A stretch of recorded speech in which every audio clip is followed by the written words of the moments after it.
చంద్రబాబు 75 సంవత్సరాల పుట్టినరోజు వేడుకలు జరుపుకుంటున్నారు.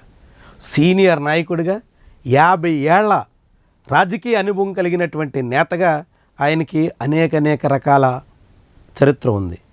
కింద పడ్డా కూడా మళ్ళీ కోలుకుని ఎన్ని ఎదురు దెబ్బలు తిన్నా సరే తేరుకుని పీఠం ఎక్కడానికి తగ్గట్టుగా ఆయన చేసేటువంటి రాజకీయ ప్రయత్నాలు చరిత్రలో నిలిచిపోతాయి.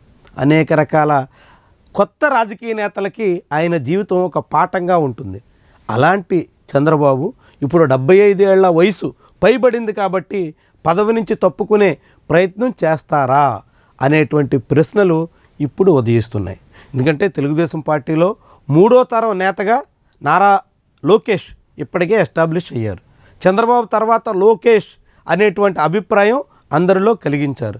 దానికి తగ్గట్టుగా విపక్షంలో ఉన్నప్పుడు ఆయన చేసిన ప్రయత్నాలన్నీ ఇప్పుడు ఫలితాన్ని ఇస్తున్నాయి. పాదయాత్ర ద్వారా యువతలోనూ పార్టీ కేడర్లోనూ ఆయన పూర్తి విశ్వాసాన్ని కలిగించగలిగారు. ఇప్పుడు చంద్రబాబు నాయుడు ప్రభుత్వంలోనే డిప్యూటీ సీఎం నారా లోకేష్కి ఇవ్వాలి అనేటువంటి డిమాండ్ గడిచిన కొన్ని నెలలుగా పదే వినిపిస్తూ వస్తోంది.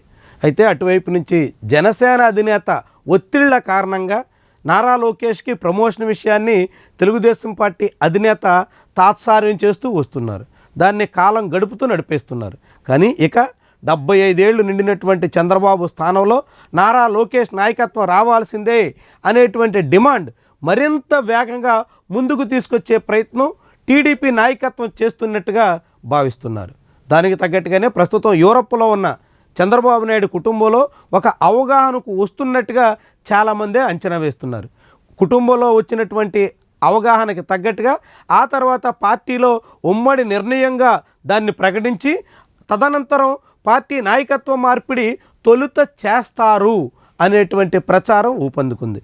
రేపు కడపలో జరగబోయేటువంటి మహానాడు వేదికగా తెలుగుదేశం పార్టీ నాయకత్వం మార్పు ఉండొచ్చు అని చాలామంది అంచనా వేస్తున్నారు. తెలుగుదేశం పార్టీ జాతీయ అధ్యక్ష హోదాలో ఉన్న చంద్రబాబు తన స్థానాన్ని తనయుడికి అప్పగించి ఆయన కేవలం ప్రభుత్వాధినేతగా మరికొంతకాలం పాటు సాగొచ్చు అనేటువంటి వాదన ఉంది. దానికి తగ్గట్టుగానే ప్రస్తుతం తెలుగుదేశం పార్టీలో నారా లోకేష్ తన అనుచరుల్ని మరింత మందిని పెంచుకునే ప్రయత్నంలో ఉన్నారు.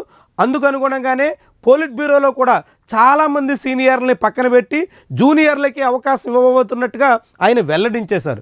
వరుసగా 2 సార్లు పదవి అనుభవించినటువంటి వాళ్ళకి ఈసారి పార్టీ పదవుల్లో ప్రాధాన్యత ఉండదు అంటూ ఆయన చెప్పుకొచ్చారు. ఇందులో భాగంగానే నారా లోకేష్కి పార్టీ పగ్గాలు అప్పగించబోతున్నటువంటి తరుణంలోనే ఇలాంటి ప్రకటనలన్నీ వస్తున్నట్టుగా చాలామంది అంచనా వేస్తున్నారు. ఇప్పుడు తెలుగుదేశం పార్టీ సంస్థాగత ఎన్నికల నిర్వహణ కోసం నియమించినటువంటి కమిటీలో కూడా నారా లోకేష్ ఆశీస్సులో ఉన్నటువంటి వాళ్ళకి, నారా లోకేష్ నాయకత్వాన్ని అంగీకరిస్తున్నటువంటి వాళ్ళకి మాత్రమే చోటు దక్కినట్టుగా భావిస్తున్నారు.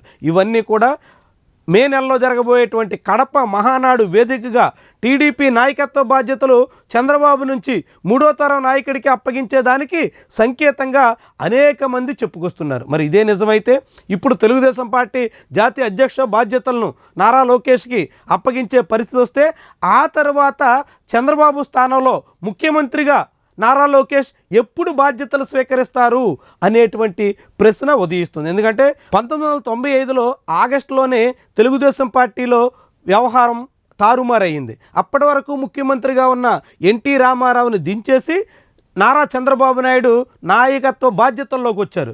దీన్ని వెన్నుపోటు అంటూ చంద్రబాబు ప్రత్యర్థులు ఇప్పటికీ కామెంట్ చేస్తూ ఉంటారు. అయితే ఇది కేవలం నాయకత్వ మార్పు మాత్రమే అంటూ తెలుగుదేశం పార్టీ సూత్రీకరిస్తుంది. ఇప్పుడు కూడా 30 ఏళ్ల తర్వాత ఆగస్టు నెలలోనే 2025లో మళ్ళీ నాయకత్వం మార్పు జరిగేదానికి అవకాశాలు ఉన్నాయా అనేటువంటి ప్రశ్న ఉదయిస్తుంది.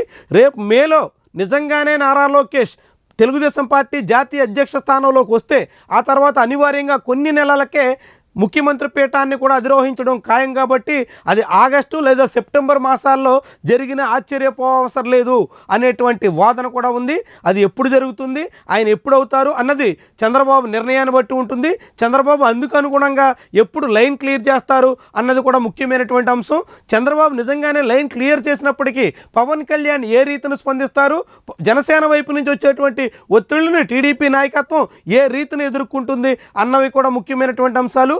అదే తరుణంలో తెలుగుదేశం పార్టీలో ఉన్న సీనియర్లు కూడా కొందరు నారా లోకేష్ నాయకత్వం పట్ల కాసింత విముఖంగా ఉన్నటువంటి తరుణంలో వాటన్నిటిని అధిగమించేందుకు టీడీపీ నాయకత్వం ఏ రూటుని ఆశ్రయిస్తుంది, ఆ నిర్ణయాలు ఆ అమలు చేసేటువంటి ప్రక్రియలో ఎదురయ్యేటువంటి ఇక్కట్లని ఎట్లా ఎదుర్కొంటుంది, ఇవన్నీ కూడా తెలుగుదేశం పార్టీ భవితవ్యాన్ని, నారా లోకేష్ భవితవ్యాన్ని నిర్ణయించబోతున్నటువంటి అంశాలు.